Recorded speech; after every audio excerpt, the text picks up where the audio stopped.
This video is sponsored by Card Kingdom. Go to cardkingdom.com to buy all kinds of Magic products. Hello everyone, I'm Nitsa Hone, and it is Friday, so that means it's time for another MTG Top 10. This week we're continuing with another MTG Top 10 in one of the guilds that is set to appear in Ravnica Allegiance. We've already looked at Rakdos and Azorius, and this time it's Gruul, which is also kind of festive given that it is almost Christmas, and red and green are Christmas colors. Anyway, for a card to be eligible for this list, it had to be both red and green. There are over 170 cards that fit this criteria, and in this video we're going to look at the 10 that have made the biggest impact on competitive Magic. Before we get started, a quick reminder on how I score these. Pro Tour Top 8s and Legacy and Vintage Championship Top 8s are worth 2 points, and a Grand Prix Top 8 is worth 1 point. Now, let's get started with number 10. At number 10, we have the only card to make the list from the very first appearance of the Gruul in Guild Pact back in 2006, and that is Giant Solifuge. This is a good creature for aggressive decks, something you will hear a lot in this video, by the way, but this one's good in an aggressive deck because it hits hard and you can't kill it with removal. If your opponent has a 1/1 token who can block it, that's annoying, but it still has trample and it will get to smash in for a bunch of damage. As much as 7 could usually be what hits your opponent because you play it when their shields are down, hit them for 4, and then they block it with a 1/1 the next turn to kill it, but that trample is going to really hurt.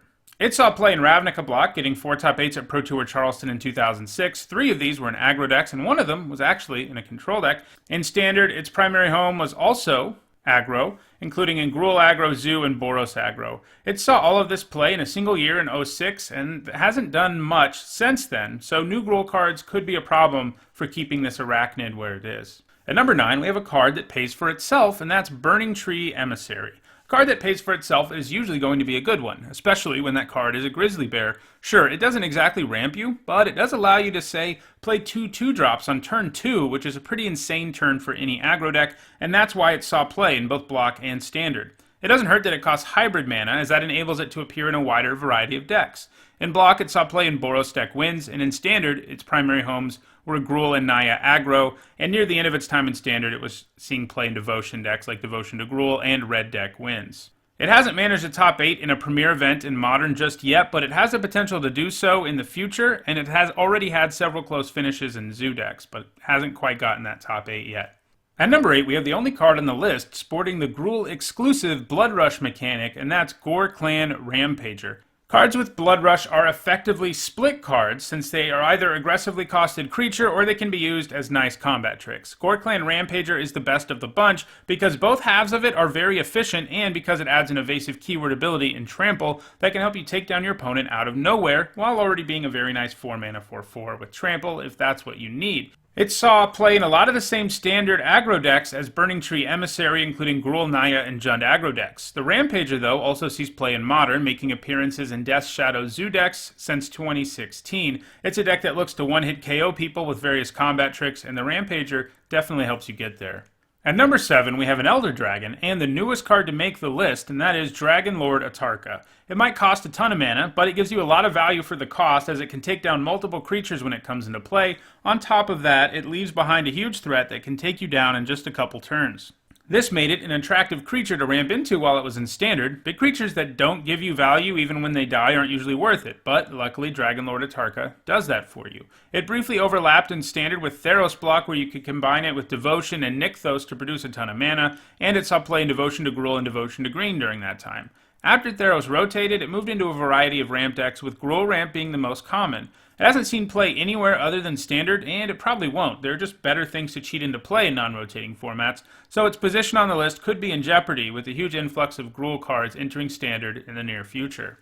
At number 6, we have a Gruul Planeswalker, Domri Raid. 3 mana Planeswalkers can be quite powerful, and Domri Raid is a great example of that.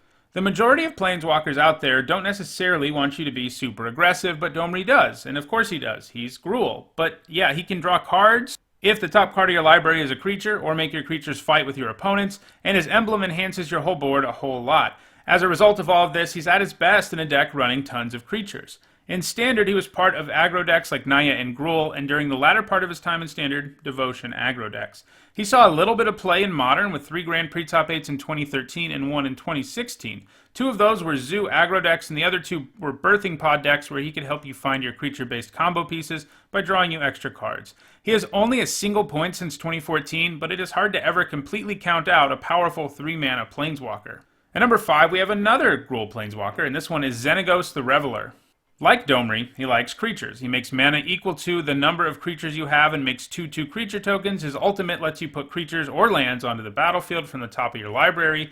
Having the ability to protect himself is what makes Xenagos really nice. Sure, if you just need to beat your opponent down with the satyrs he makes, you can, but they can also make sure he stays in play long enough to do some more busted things. Unlike Domri, this makes him pretty great in both control and aggro decks. In block, he was featured in Naya Control. In standard, he saw play in Naya, Jund, and Gruul aggro, as well as Devotion aggro decks, but also mid-range and control decks. At number 4, we have a super good version of Naturalize, and that is Destructive Revelry. Like Naturalize, it has the flexibility of destroying 2 types of problem permanents, but it also does 2 damage to the controller of that permanent, making it just a better sideboard card for aggressive red-green decks than most cards that can destroy artifacts or enchantments, even in non-rotating formats.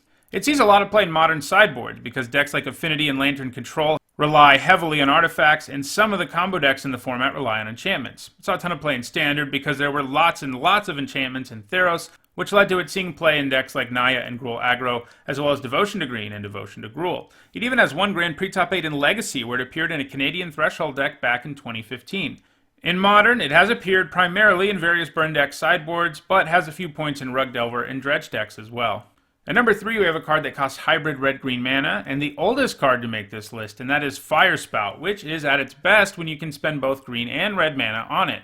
Even if you're only getting the 3 damage to ground creatures part, you're still looking at a pretty great card. Because it is such an efficient sweeper, it's seen play across all 6 formats that it's possible to get points in my videos. Obviously, this is the kind of card that control decks will be the most interested in running, which is a little weird for a red-green card. It saw a fair bit of play in block and standard in various control decks. It saw play in Extended 2 in control decks like Tezzerator, but also in combo decks like Hypergenesis and Scapeshift, where it can be used to buy you the time you need to combo off against an aggressive deck. In Modern, it saw play in Splinter Twin decks back before that got banned. These days, its primary home in Modern is Bloomless Titan and Scapeshift, both which try to win the game in a single turn, so killing all of your opponent's creatures and getting you extra time is pretty great. In Legacy, it's mostly seen play in other combo decks like Sneak and Show and Painter. It even has 1 Vintage Championship top 8, appearing in an Oath of Druids combo deck. At number 2, we have a card that hails from Innistrad, where red-green is represented by werewolves, so of course this creature is the best werewolf around, and that is Huntmaster of the Fells, who transforms into Ravager of the Fells.